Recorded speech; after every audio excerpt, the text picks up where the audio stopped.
In 1913 Scotland, the girl who only dreamed of dead people, and after each dream, bodies were found. Under the dim skies of Scotland in 1913, a mist rolled through the Highlands like a shroud of forgotten souls. In the small town of Aberfeldy, people spoke in whispers about a girl who never smiled, a girl whose dreams foretold death.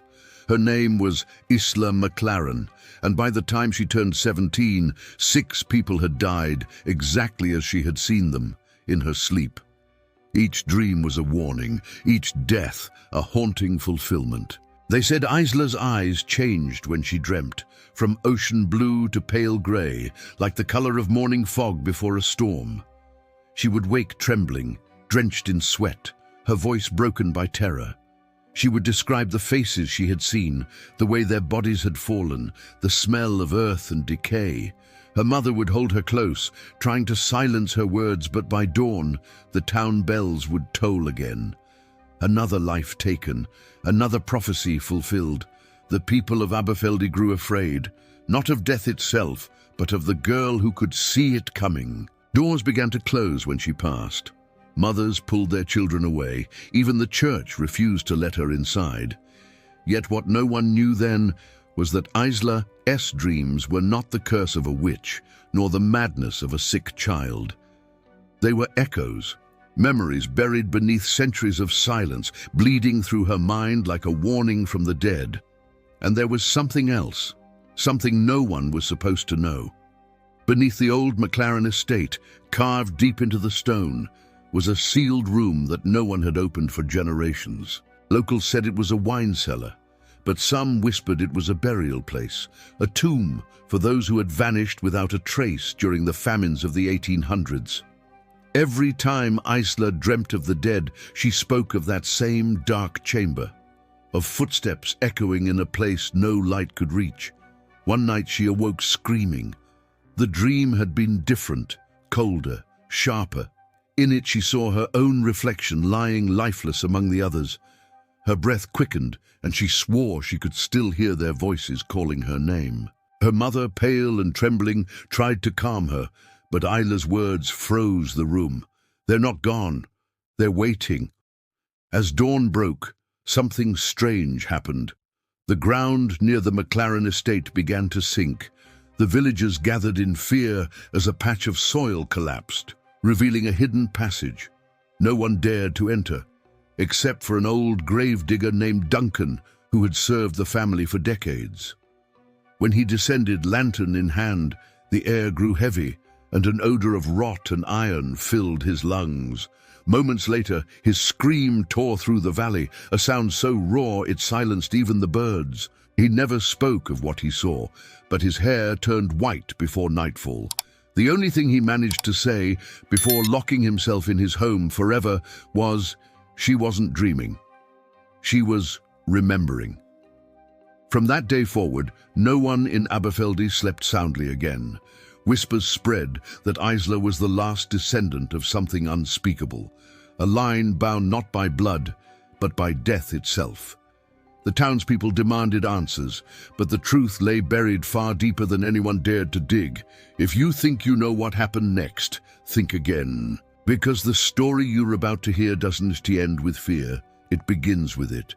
And before the final minute of this tale, you'll learn the secret that Scotland tried to erase from its history. Stay until the end, because the last thing Isla saw before she vanished might just change what you believe about dreams and about the dead who never truly rest. In 1913, Scotland was a nation divided between the weight of its past and the trembling pulse of a modern age. Industrial smoke coiled above cities like Glasgow and Dundee, but in the Highlands, time moved differently, slower, quieter, as if the land itself resisted change. Villages like Aberfeldy clung to superstition the way the stones clung to the cold earth. Old beliefs never truly died there. They simply hid in the mist, waiting for someone like Isla McLaren to awaken them. The McLaren family had lived on the outskirts of town for generations. Their estate, once grand, had decayed into a hollow shell of its former glory. Ivy crawled across the cracked walls, and the windows, long unwashed, reflected only the grey sky. Locals said the McLarens were cursed, that their bloodline had been marked during the famines of the 1840s, when starvation drove men to madness and neighbours to unspeakable acts. Some families had disappeared completely during those years. Others survived but carried shadows they refused to name. The town itself was small, a cluster of stone cottages, a single church, and a market square where gossip spread faster than bread sold. At night, oil lamps flickered through the fog, turning every silhouette into a ghostly figure. People avoided walking alone after dark. The woods beyond the village were said to whisper, and strange lights sometimes danced across the old peat bog near the McLaren land. Few dared to ask what they meant. When Isla was born, her mother Elspeth claimed to have heard church bells ring, though no service was held that night. Her father, a quiet man who had once worked the mines, left shortly after her birth and never returned. Some said he drowned in the River Tay. Others swore they saw him wandering near the ruins of a chapel that no longer existed on any map. The only truth that remained was that the McLaren name became one people spoke only behind closed doors. By the time Isla turned 15, her reputation had already sealed her fate. The local priest, Father Abernathy, declared her dreams to be temptations of the devil. Yet even he hesitated when each of her visions came true. Her nightmares described men found hanged in barns, women buried in shallow graves, children vanishing without sound.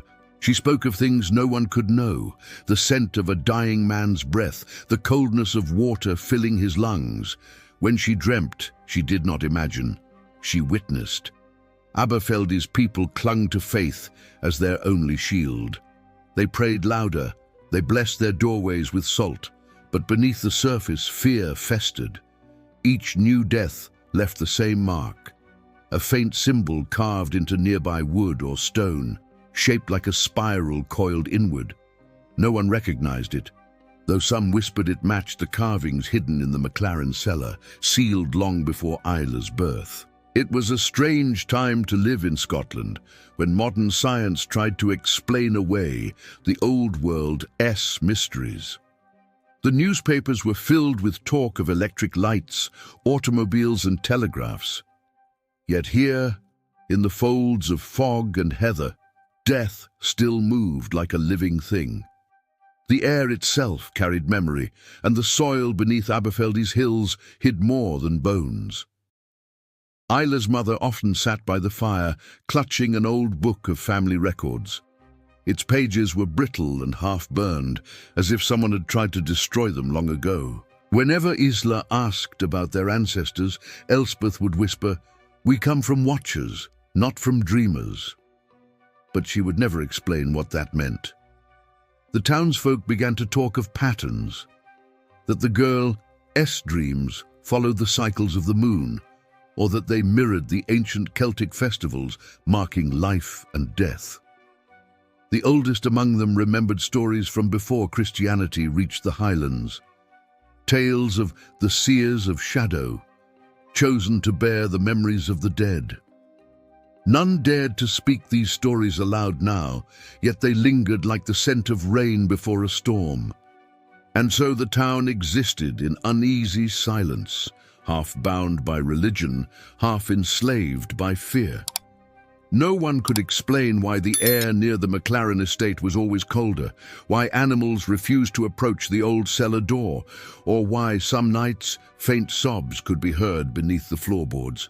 Scotland was changing, but Aberfeldy stood still, trapped between two worlds, one of faith and one of something far older. When Isla's next dream came, it would shatter that balance forever, because this time it wouldn't be about someone else's death. It would be about her own, and about the secret buried beneath her family as cursed home that refused to stay forgotten. Isla McLaren was not like the other girls of Aberfeldy.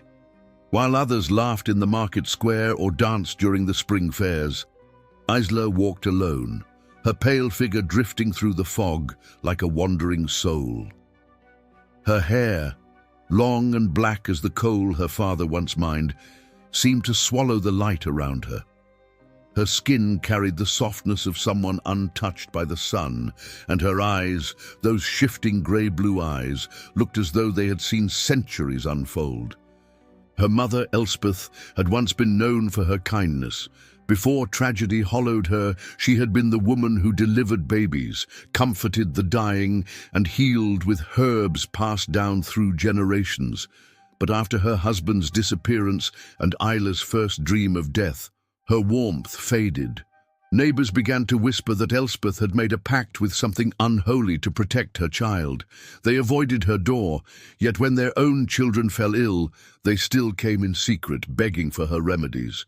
Then there was Duncan, the gravedigger who had known the MacLarens longer than anyone.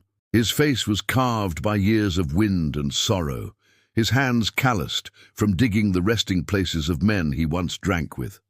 Duncan had buried Elspeth's husband when the river gave back his drowned body, or so he claimed, but there were no official records, no coffin, no funeral, only his word and the haunted way his eyes avoided Isla's whenever she spoke of her dreams. Father Abernathy, the priest, stood at the opposite end of compassion. To him, Isla was an omen. He had seen evil in many forms, famine, disease, despair, but never in the shape of a young girl who cried for the dead. He believed that faith demanded distance from the cursed. Each sermon grew harsher, his voice echoing through the church like thunder, warning that the devil wears the face of innocence when he wishes to deceive. Yet, in the quiet moments when the villagers weren't watching, Abernathy's conviction wavered. Once, late at night, he saw Isla kneeling by the graves behind the church, her small hands brushing moss from forgotten names. He expected mockery or ritual, but instead she whispered prayers older than Latin, soft and rhythmic, like a lullaby meant to soothe the earth. He could not forget it. For a moment even he felt peace in her presence. Among the townsfolk was one more soul who refused to turn away, Aileen Fraser, a girl of Isla's age, and one of the few who dared to speak to her. Aileen's father owned the general store, and though he forbade her from visiting the MacLaren estate, curiosity pulled her back again and again. Isla and Aileen shared an understanding born not from friendship, but from loneliness. They met by the river, exchanging secrets in whispers while the water carried their words away. Aileen had once asked, "Why do you think they all fear you, Isla?" Isla's answer had been simple, almost resigned. "Because they see in me what they try to forget, that death remembers us all." Those words lingered with Aileen for years, especially after the dreams began again. Each time someone vanished, Aileen noticed Isla growing thinner, as though each death carved a piece from her soul. The guilt consumed her. She wanted to believe Isla's dreams were coincidences, but deep down, she felt the same chill that haunted the others. Elspeth, meanwhile, grew desperate. She burned herbs through the night, chanting to spirits she swore had once protected their bloodline. She forbade Isla to sleep, terrified of what another dream might reveal. "Stay awake," she pleaded. "The dead can't touch you if you don't let them in." But exhaustion is a cruel enemy, and sleep always finds its way. When Isla finally closed her eyes again, the vision returned stronger than ever, clearer, louder. She saw the tunnel beneath their home, walls slick with moisture, voices whispering her name in the dark. And among them stood a man she recognized, her father. His mouth moved, but no sound came.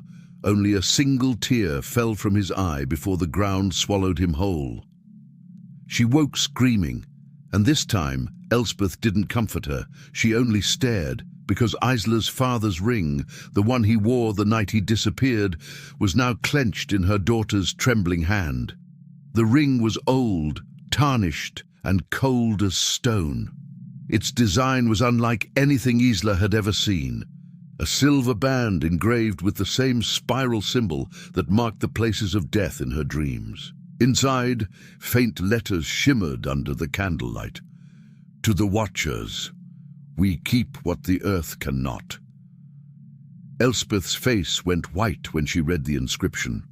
Her trembling hands reached out to take the ring, but Isla pulled it away.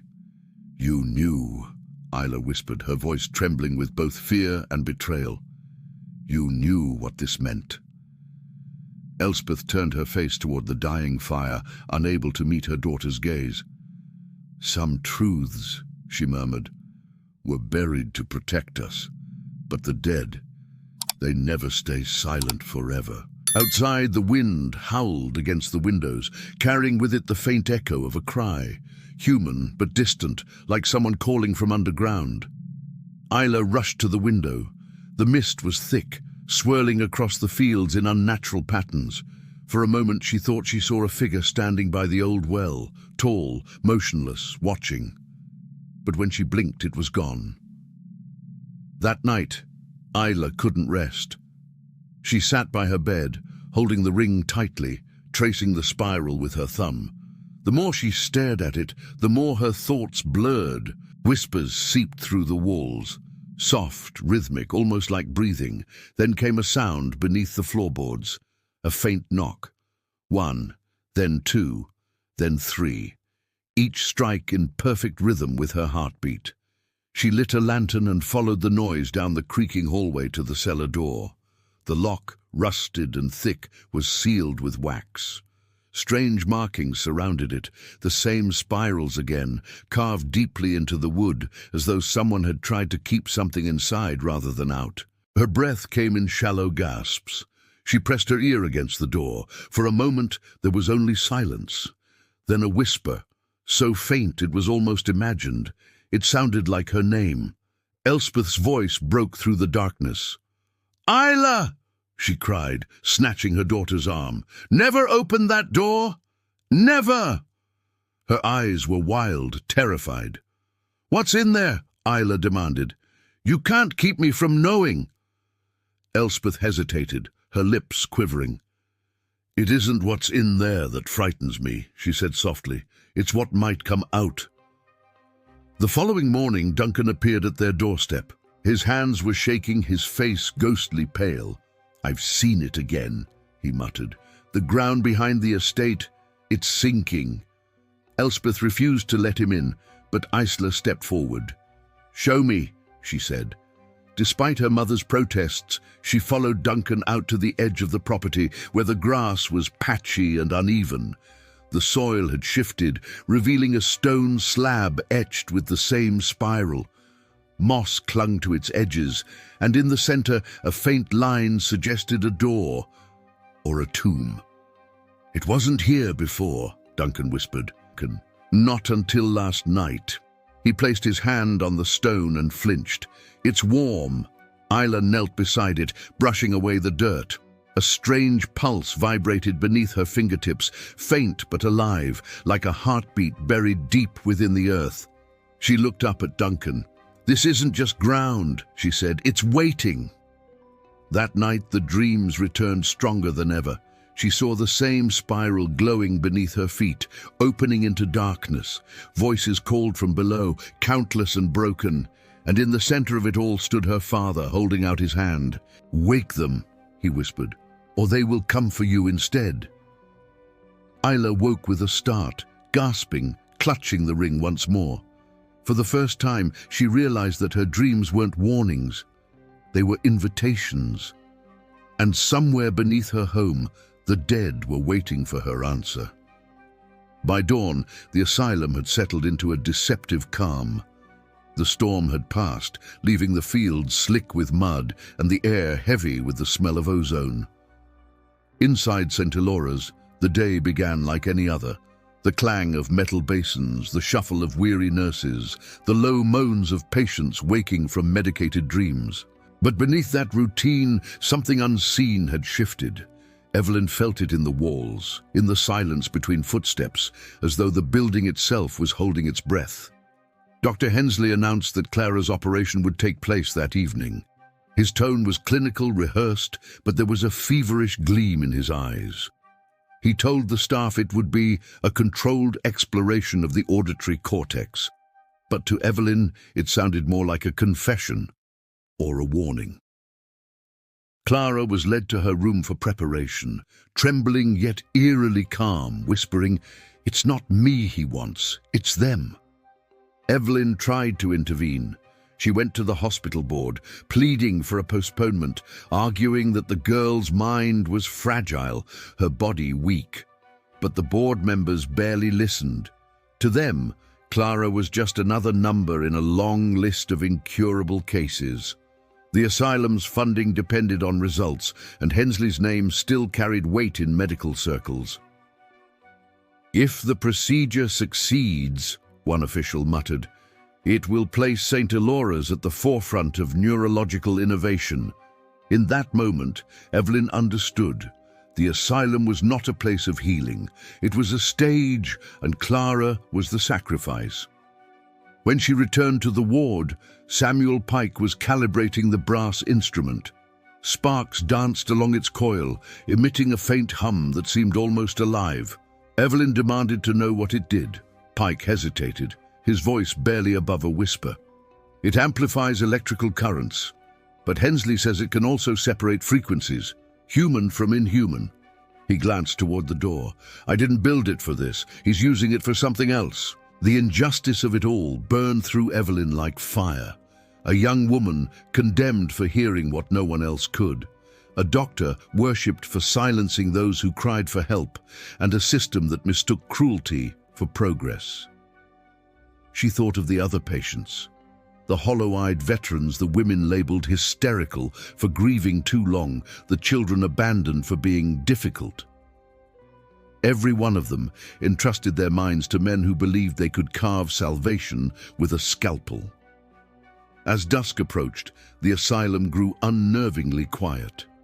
The nurses whispered prayers under their breath. The patients, even the violent ones, seemed subdued, as if sensing something monumental was about to happen. Evelyn watched as Hensley entered the operating room, his posture stiff, his face pale beneath the gaslight. Clara lay upon the table, eyes wide open, murmuring a single phrase again and again. He thinks he's cutting them out, but they are already inside. When Evelyn tried to approach, Hensley stopped her at the door. "You will stand back," he said coldly. "This is not cruelty, it's liberation." "Liberation?" she hissed. "From what? Her humanity?" He looked at her then, and for the briefest moment his mask of control faltered. "From the noise," he whispered. "You wouldn't understand." The door closed between them with a hollow thud. The instruments clinked. The hum of the brass device filled the corridor like a low chant. And as the clock struck 7, Evelyn swore she heard another sound, a faint, overlapping chorus of voices rising from deep within the asylum's foundations. They were not screams of pain. They were calling his name. In that moment, the lines between healer and sinner, sanity and obsession, blurred completely. What began as a scientific pursuit had become something else entirely, a ritual of silence carried out under the guise of medicine. And Clara Weston was its unwilling offering. The mob never reached the church. As they dragged Isla through the mist, the ground beneath them split open with a sound like tearing fabric. The villagers screamed as the earth shifted, revealing the old stone slab that Duncan had shown her days before, now glowing faintly with an eerie blue light. The ropes around Isla's wrists loosened as though unseen hands had cut them. The men stumbled back, terrified, but Isla didn't move, her gaze fixed on the spiral now pulsing beneath the soil. Then, in a voice that did not sound like her own, she whispered, "They're waking." A single gust of wind swept through the crowd, snuffing out every torch. The only light came from the strange glow on the ground. A silence fell, thick and heavy. Before the faint sound of chanting rose from below, it was ancient, layered, neither man nor woman. The villagers fled in panic, leaving Isla standing alone before the trembling earth. Duncan stayed, gripping his shovel like a weapon. "It's the vault," he murmured. "The Watcher's vault." Elspeth ran toward her daughter, eyes wide with horror. "You've opened it," she cried. Isla turned to her, confused. "What is it, Mother? What did you hide from me?" Tears streaked Elspeth's dirt-stained cheeks. "Not hide," she whispered. "Protect. For generations our bloodline kept them asleep." A crack tore through the slab. The air filled with the scent of decay and something metallic, blood and stone. Duncan's lantern flickered wildly. Beneath them, hollow spaces groaned. Slowly, the slab shifted aside, revealing a staircase spiraling downward into blackness. Isla felt the pull, not fear, but something deeper, older. "They're calling me," she said softly. "No!" Elspeth grabbed her arm, voice trembling. "They're not calling you, they're claiming you." But Isla's eyes had already turned that unnatural grey, the same color they always became before death followed. She stepped toward the stairs, the ring on her finger gleaming like frost. The whispers grew louder now, almost intelligible. "Come below, remember!" Against all reason, Duncan followed her down. "If she goes alone, she won't come back," he muttered, and disappeared into the darkness after her. Elspeth fell to her knees at the edge of the opening, praying in Gaelic, her words lost in the rising hum from beneath the earth. The tunnel was narrow and cold. Each step echoed like a drumbeat. Moisture dripped from the ceiling, staining the air with the scent of rust and mold. The walls were carved with symbols, spirals, eyes, hands reaching upward. Duncan held the lantern high, its glow weak against the suffocating black. "These markings," he whispered, "they're older than the town, older than the church itself." At the bottom of the stairs lay a vast chamber. Rows of stone coffins lined the walls, their lids cracked open. But inside them were not skeletons. They were bodies, perfectly preserved, their skin pale and smooth, eyes closed as though sleeping. Each wore the same silver ring Isla now carried. Duncan's hand shook so badly the lantern nearly fell. "Dear God," he breathed, "they're not dead." Udla approached the nearest coffin. Her fingers brushed its edge, and the figure inside twitched, just slightly, but enough to make Duncan cry out. She leaned closer, heart pounding, and froze. The face inside the coffin was her own. A sharp ringing filled her ears, drowning out Duncan's screams. The chamber seemed to pulse in rhythm with her heartbeat.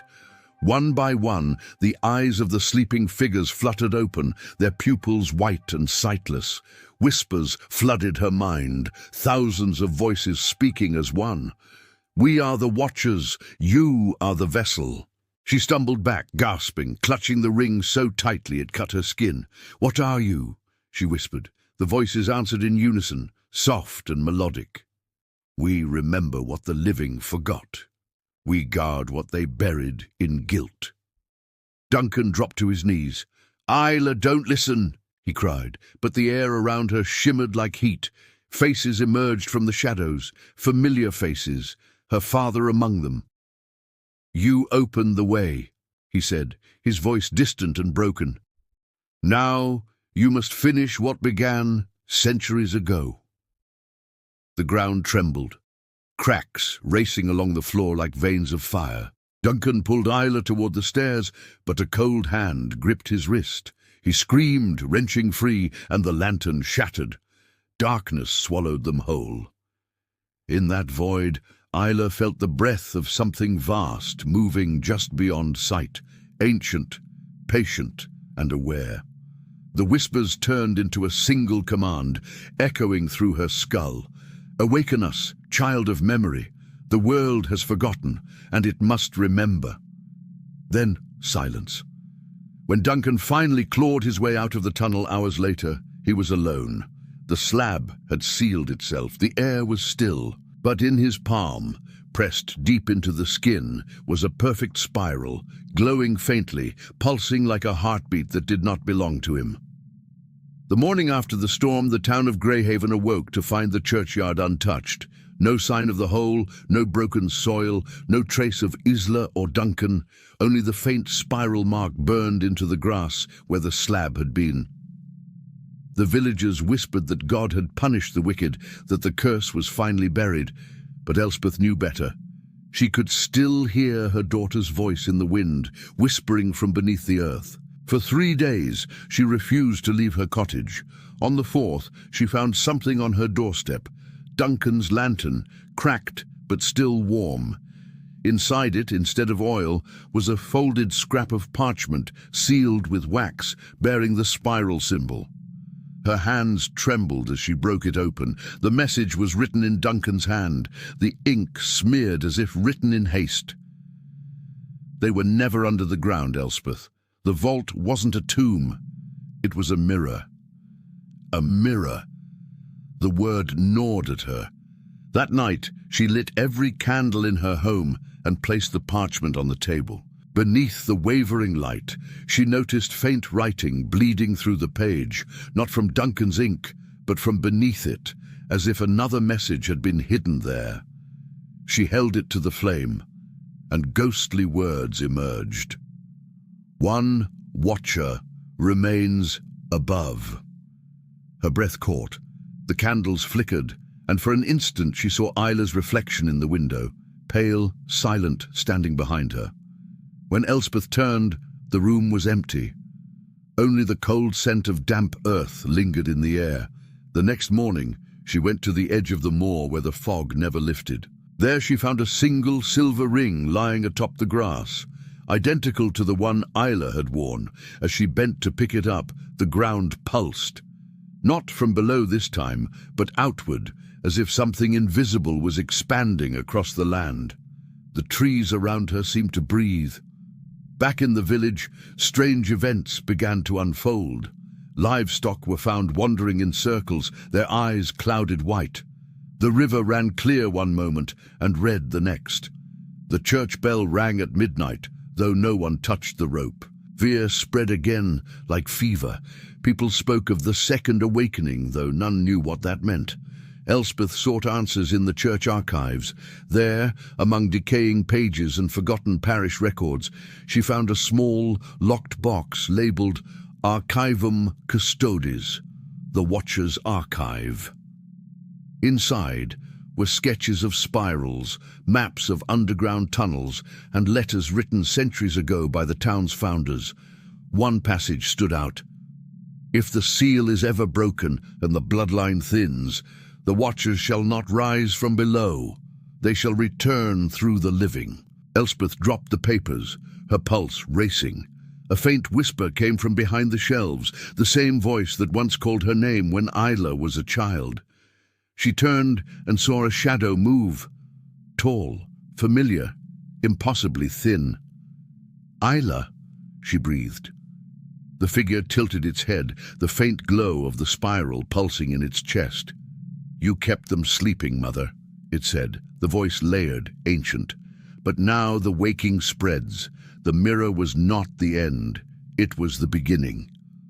Before Elspeth could speak, the candles in the church extinguished, plunging her into darkness. Only one sound remained, a slow, rhythmic heartbeat, not hers, echoing through the walls. Outside, the fog thickened again, swallowing the village whole, and in every window pane the same reflection appeared, Isla's grey eyes staring back, as if watching from within the glass. Weeks passed, and the once bustling village of Greyhaven fell into a suffocating silence. Doors remained barred even during daylight, and the church, once the centre of life, now stood abandoned, its bell tolling by unseen hands.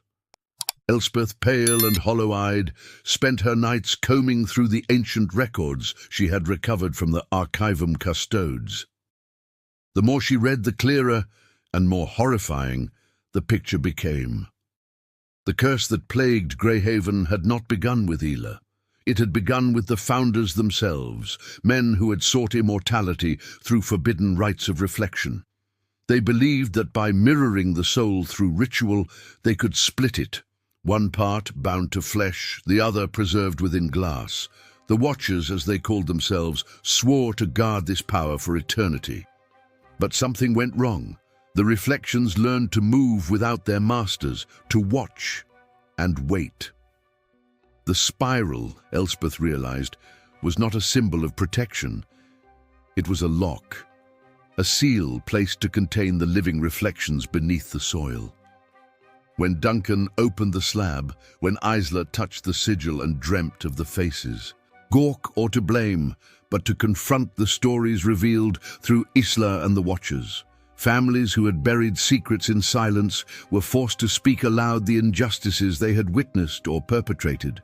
Some admitted old betrayals, others apologized for forgotten cruelties, and many wept for the dead they had neglected. The town felt unsteady, teetering on the edge of chaos and clarity, but even in their discomfort, there was a strange relief, a release from centuries of denial. Elspeth watched her daughter from the steps of the McLaren estate, her heart a tumult of pride and fear. Isla's pale eyes, once haunted by visions of death, now radiated calm and determination. She had borne the burden of countless lives, of hidden pain, and had returned with knowledge and purpose. Her dreams, once a curse, had become a bridge between the living and the dead, forcing Greyhaven to confront its own history with unflinching honesty. Across the town, stories surfaced that had long been suppressed. The McLaren family records revealed the exploitation of servants, the oppression of women, and the silencing of the poor. Other families uncovered similar truths, hidden in diaries, letters, and whispered recollections. Every revelation carried a heavy weight, yet each contributed to a collective understanding.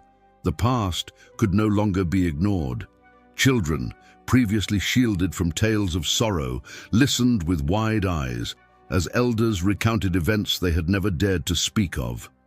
They saw how injustice, greed, and fear had shaped the lives around them. And yet they also learned of courage, compassion, and resilience, qualities that had persisted even under oppression. The past was no longer just a story, it was a living lesson, a warning and a guide. Even the natural world seemed to respond. The river, once red with the shadow of old grief, now flowed clear.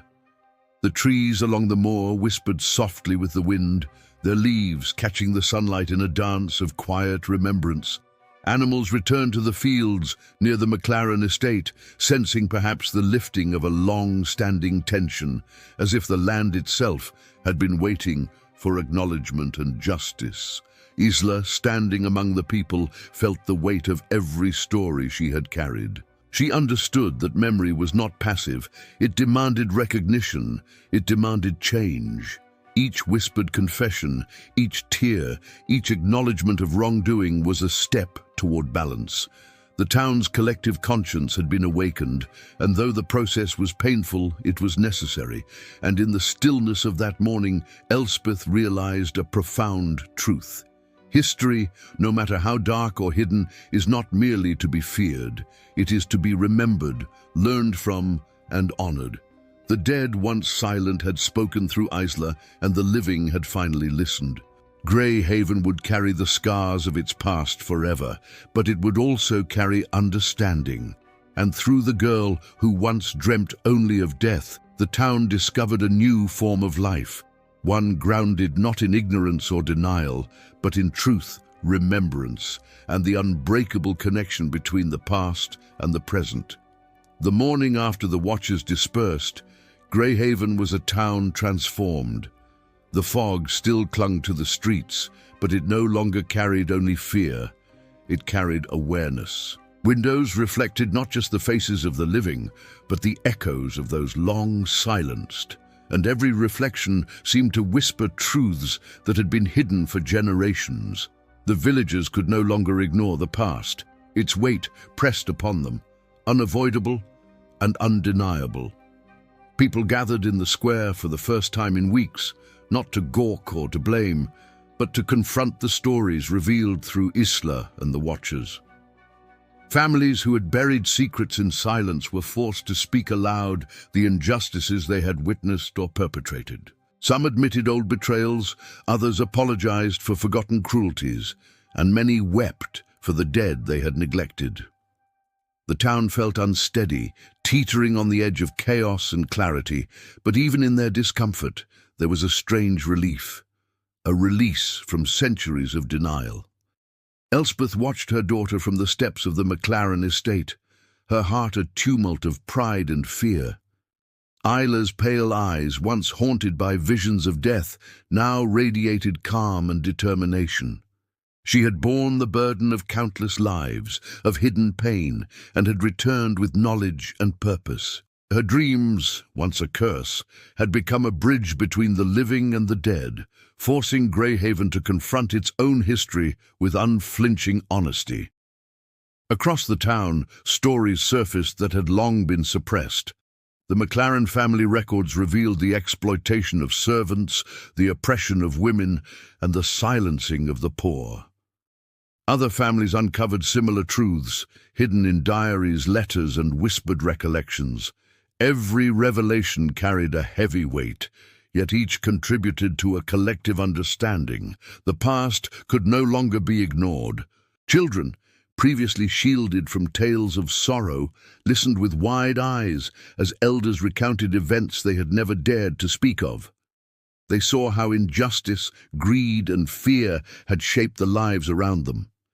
And yet, they also learned of courage, compassion, and resilience, qualities that had persisted even under oppression. The past was no longer just a story. It was a living lesson, a warning, and a guide. Even the natural world seemed to respond. The river, once red with the shadow of old grief, now flowed clear. The trees along the moor whispered softly with the wind, their leaves catching the sunlight in a dance of quiet remembrance. Animals returned to the fields near the McLaren estate, sensing perhaps the lifting of a long-standing tension, as if the land itself had been waiting for acknowledgement and justice. Isla, standing among the people, felt the weight of every story she had carried. She understood that memory was not passive. It demanded recognition. It demanded change. Each whispered confession, each tear, each acknowledgement of wrongdoing was a step toward balance. The town's collective conscience had been awakened, and though the process was painful, it was necessary. And in the stillness of that morning, Elspeth realized a profound truth. History, no matter how dark or hidden, is not merely to be feared. It is to be remembered, learned from, and honored. The dead, once silent, had spoken through Isla, and the living had finally listened. Greyhaven would carry the scars of its past forever, but it would also carry understanding. And through the girl who once dreamt only of death, the town discovered a new form of life, one grounded not in ignorance or denial, but in truth, remembrance, and the unbreakable connection between the past and the present. Olven, chamado estratégico para comentário e inscrição, palavras 400. The stories of Greyhaven, of Isla and the Watchers, do not end here. Each revelation, each secret unearthed, begs a question. What truths lie hidden in the towns, villages, and homes around us? History is not just in books. It lives in whispers, in shadows, in reflections we try to avoid. And sometimes it calls out to the few who are willing to see it. If this story stirred something in you, a chill, a question, a need to uncover more, you are not alone. The past is filled with hidden corners and forgotten voices, and it waits for those brave enough to listen. Type below in the comments what part of Isla's journey struck you the most. Was it her courage, the awakening of the Watchers, or the truths revealed about the people of Greyhaven? Your thoughts matter, and your curiosity keeps these stories alive. For those who cannot resist the pull of the unknown, there is more. Subscribing ensures you will witness secrets the world tried to bury, mysteries that remain shrouded in darkness, and histories that are both haunting and illuminating. Hit the bell so you never miss a story where injustice, mystery, and the hidden past collide. And remember, the Watchers may have returned to rest, but the echoes of their revelations linger. Every reflection you see, every shadow that moves in the corner of your eye, may carry a whisper of history waiting to be acknowledged. Engage with the story. Share your thoughts. Join a community that seeks truth beyond what is comfortable, beyond what is spoken. The past is never truly silent, and together we will ensure its voice is heard. As the first light of dawn stretched across Greyhaven, the town was quiet but changed. The fog lingered, curling around the cobblestones, yet it no longer carried only fear. The watchers had retreated, returning to their hidden existence, but their presence had left an indelible mark. Every reflection, every shadow, every whisper of wind now seemed to carry memory, the truth that could no longer be ignored. Isla stood on the steps of the McLaren estate, her silver ring catching the morning sun. She gazed over the village, seeing the faces of people who had been forced to confront their history, their hidden deeds, and the injustices that had long been ignored. A sense of calm settled over her, but it was not relief. It was vigilance. The Watchers had awakened once, and she knew that their stories, their warnings, would continue to ripple through time, reminding the living that history never truly sleeps. Elspeth joined her, placing a gentle hand on her daughter's shoulder.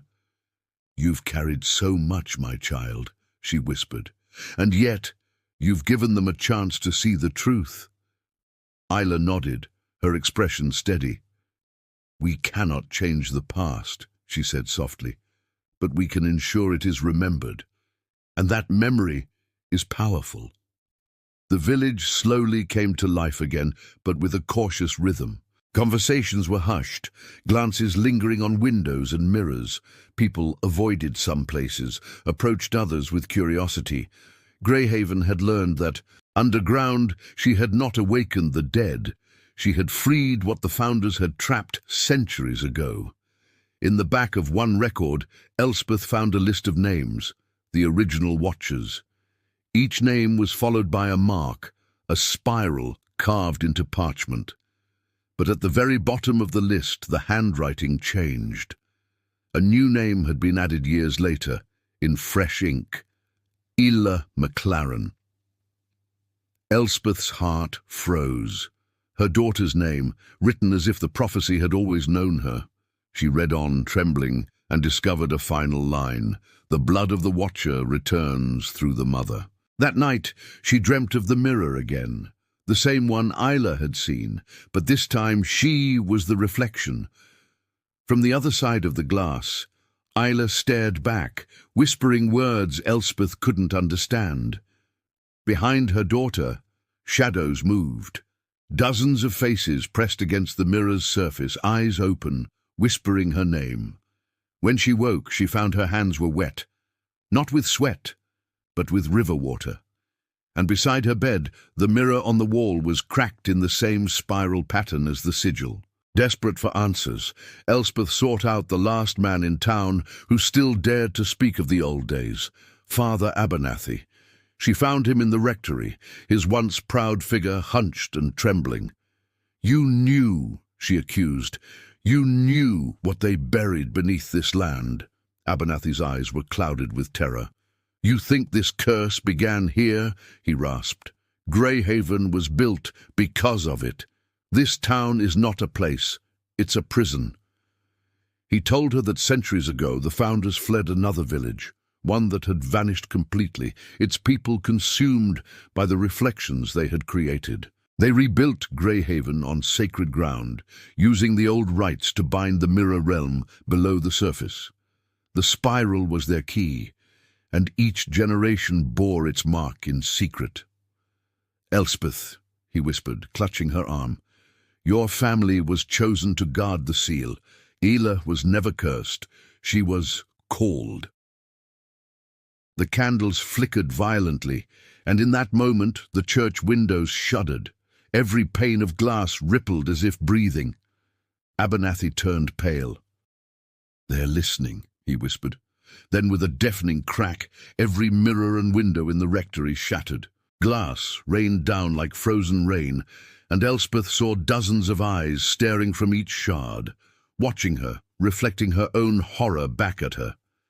When silence finally fell, Abernathy was gone. Only his reflection remained, still kneeling in the broken mirror. Elspeth staggered into the night, her heart pounding, her breath turning to mist. Above her the fog pulsed faintly, forming the outline of the spiral in the sky. And from somewhere beyond the hills, a single voice began to sing, the same song Isla once heard by the well. It wasn't a hymn, it was a summoning.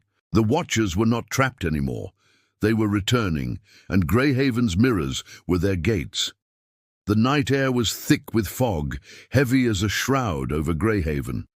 The village lay in silence, streets empty, lanterns long extinguished, and the church, its windows shattered, cast twisted shadows across the cobblestones.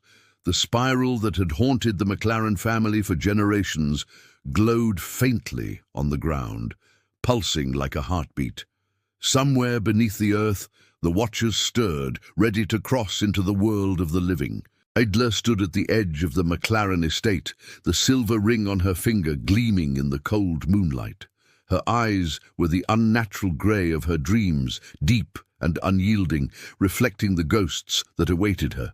She could hear them now, thousands of whispers, soft and melodic, rising from the tunnels beneath the land. The air itself seemed alive, vibrating with anticipation, as if the hills held their breath. Elspeth approached cautiously, fear and love warring on her face. "Isla, you have to stop this," she cried. "If they rise fully, the town, the world, will never recover." But Isla shook her head, her gaze fixed on the ground. "Mother," she said softly, "it's not about stopping them. It's about understanding. I see now, the Watchers aren't evil. They are memory incarnate. They are the truth the living forgot." From the darkness, Duncan emerged, his face drawn and pale. "You don't know what you're saying," he warned. "They don't just remember, they consume. Every person they encounter becomes part of them. They don't forgive, they don't forget, and now, with the seal broken..." His words faltered as the ground trembled beneath their feet. The first Watcher appeared at the edge of the spiral, a figure tall and thin, its skin pale as ash, eyes hollow yet knowing. It moved with a fluid grace, stepping over the earth as though it were water. Behind it, more emerged, hundreds, then thousands, each carrying the same spiral marks etched into their flesh. They were the reflections of the dead, not corpses, but echoes of lives interrupted, of secrets buried, of injustice never avenged. Elspeth dropped to her knees, clutching Isla's hand. "Please, my child, return them to their rest," she begged. But Isla raised her other hand, the ring catching the moonlight. "No," she whispered, "they are not ours to bury, they are ours to witness. They remember everything. The lies, the theft, the betrayals, the deaths hidden beneath the soil. They are the balance of what we refuse to see." The Watchers swirled, a tidal wave of grey and white, whispering truths that pierced the air. They recounted horrors long hidden. The town founders murdering neighbours to hide famine's toll, children sold to silence poverty, lovers buried alive for scandal, innocent women branded for superstition. Every tale of cruelty, every act of injustice was replayed in haunting chorus. The villagers, wherever they hid, could hear it, the truth of generations pressing against their souls. And then Isla saw him, her father, James MacLaren, standing among the Watchers. His face, pale and lifeless, mirrored her own. He reached out, eyes pleading. She stepped forward, touching his reflection, and in that instant, a revelation struck her. "You were not taken by accident," she murmured. "You were chosen. You became one of them, to guide me here." She understood now. The Watchers were never meant to be imprisoned beneath the earth. They were guardians of memory, waiting for a vessel to speak their truths. Isla herself was that vessel. Her dreams were not curses but calls. Calls to awaken the hidden past and expose the injustices buried beneath centuries of silence. The watchers shifted, converging around her. Each face whispered a fragment of a story. Families torn apart by greed, villages punished for the sins of the powerful, countless souls ignored and forgotten. Idla felt the weight of every memory, every injustice, every hidden death. It was overwhelming, yet within the horror there was clarity. She could channel their voices, reveal the secrets, and bring balance between the living and the dead. The earth shook violently as the watchers lifted, their forms hovering inches above the soil. Light poured from the spirals, cutting through the fog like blades. A chilling harmony rose from their combined voices, not threatening, but undeniable. The villagers outside, drawn by the unnatural glow, froze in place. Every lie, every hidden act pressed against them, demanding acknowledgement. Elspeth fell to the ground, tears streaming. You carry them all," she whispered. "The living, the dead. Everything." "Yes," Isla said, her voice steady despite the storm raging around her, "and it is time the world remembered." She raised her hand higher, and the watchers, thousands strong, began to disperse, not to harm, but to reveal. Every shadow, every reflection in mirrors, windows and water surfaces now shimmered with faces long ignored. People could not escape them, there was no hiding. Each reflection told a story of injustice, loss, and sorrow that had been buried, some for generations. From beneath the estate, a final surge of energy erupted. The spiral beneath the soil pulsed one last time, embedding itself into the world above. And then silence fell, not emptiness, but the weight of memory finally set free. Ela stood alone at the center of the spiral, exhausted but resolute. She had awakened the watchers, and in doing so, had forced the world to witness the forgotten truths. The town of Greyhaven would never be the same, nor would she. She was no longer just a girl who dreamt of dead people. She was the bridge between the living and the dead, the keeper of memory, the voice of the forgotten, the conscience of a town that had long preferred ignorance. And in that moment, high in the fog-laden hills of Scotland, the first light of dawn touched her face. For the first time, Isla McLaren did not feel fear. She felt purpose. She understood the burden she bore, and the power she wielded. The watchers receded, leaving only their whispers behind, carried by the wind through the empty streets. Their final message lingered, echoing through every heart that heard it. Remember, never forget. Elspeth stepped beside her daughter, placing a trembling hand on her shoulder. The town, the world, they'll never understand, she said softly. Isla nodded. No, she replied, but they will remember. And for the first time in generations, the spiral was not a symbol of fear. It was a symbol of truth. The morning after the watchers dispersed, Greyhaven was a town transformed. The fog still clung to the streets, but it no longer carried only fear. It carried awareness. Windows reflected not just the faces of the living, but the echoes of those long silenced, and every reflection seemed to whisper truths that had been hidden for generations. The villagers could no longer ignore the past. Its weight pressed upon them, unavoidable and undeniable.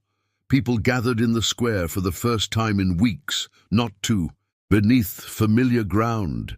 Beneath everyday routines lay stories long forgotten, stories that, once unearthed, could not be hidden again. And while the watchers returned to their secret realms, the spirals that marked their presence remained etched in the world. A single mark on the cobblestones, faint but unmistakable, pulsed in rhythm with Isla's heartbeat, a reminder that the boundary between the living and the hidden past was thin and fragile. History had spoken, but its voice would not be silent forever. As Isla turned back to her home, a gust of wind carried an unfamiliar whisper, one that seemed distant yet urgent. A name, a place, a tragedy, yet untold. Her grey eyes narrowed, the familiar pull of destiny stirring once more. Somewhere out there, another story waited. One steeped in darkness, injustice, and secrets buried too deep for ordinary eyes to find. Elspeth watched her daughter disappear into the estate, a mixture of fear and pride in her gaze. "Be careful, Isla," she murmured. "The past is patient, and it never forgets." And with that, the camera of memory, if one could imagine it, panned outward over the misty hills of Scotland, hinting at shadows moving just beyond sight, whispering of mysteries yet to be uncovered. The watchers may rest, but the world was full of stories waiting for someone to awaken them. For those who have stayed until the end, remember this: each forgotten tale, each buried secret, each injustice waiting in the shadows is a call to uncover, to witness, to remember. And in the next story, we will follow another thread of darkness, another echo of history, and another revelation that challenges everything we think we know. Until then, Greyhaven sleeps uneasy, the spirals glowing faintly under the moon, a promise not of fear but of mysteries yet to come.